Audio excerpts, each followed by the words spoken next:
বাংলাদেশ জাতীয়তাবাদী দল বিএনপির ৪৭তম প্রতিষ্ঠা বার্ষিকী উপলক্ষে ঝিনাইদহে ফ্রি মেডিকেল ক্যাম্প আয়োজন করা হয়েছে।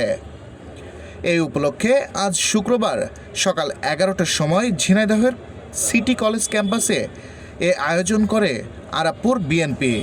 সে সময় উপস্থিত ছিলেন জেলা বিএনপির সিনিয়র যুগ্ম সাধারণ সম্পাদক আব্দুল মজিদ বিশ্বাস, ঝিনাইদহ জেলার chamber of commerce and industries সভাপতি মোহাম্মদ মোয়াজ্জেম হোসেন। জাতীয়তাবাদী দল ৪৭তম প্রতিষ্ঠা বার্ষিকী উপলক্ষে আজকে সকল ইয়াং জেনারেশন একত্রিত হয়ে আজকে যে সাধারণ অসহায় মানুষের জন্য যে মেডিকেল টিম গঠন করে ঝিনাইদহ জেলা ছাত্র দলের সাধারণ সম্পাদক মুশফিকুর রহমান মানিক, ডাক্তার আসিফ হোসেন অতনু সহ আরাপপুর বিএনপির অন্যান্য নেতাকর্মীরা। এই সময় বক্তারা বলেন, মানুষের সেবায় বাংলাদেশ জাতীয়তাবাদী দল বিএনপি সবসময় পাশে থাকে। তারই একটি উদাহরণ হলো আজকের এই ফ্রি মেডিকেল ক্যাম্প।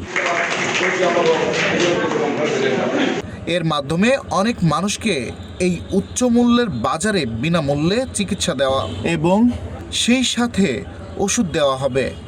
এটা তাদের জন্য অনেক উপকারে আসবে। একই সাথে বক্তারা আরও বলেন, আগামীতে মানুষের উন্নয়নে যা কিছু করা দরকার সব কিছুই করবে বিএনপি। আজকের এই উক্ত ফ্রি মেডিকেল ক্যাম্পে ১,০০০ মানুষকে স্বাস্থ্য সেবা এবং বিভিন্ন প্রকার টেস্ট ও ঔষধ বিতরণ করা হয়।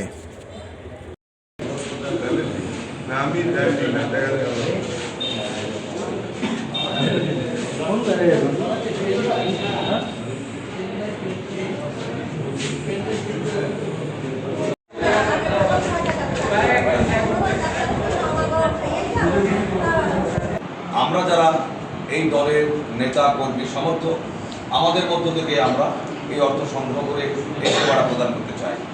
কিন্তু গ্রামের এই যে খেটে খাওয়া সাধারণ মানুষ যারা দিন আনে দিন খায়, তাদের যদি শরীরের প্রেশার বেড়ে যায় সেটাও মাপার জন্য তার ডাক্তারের কাছে অনেক সময় যেতে পারে না।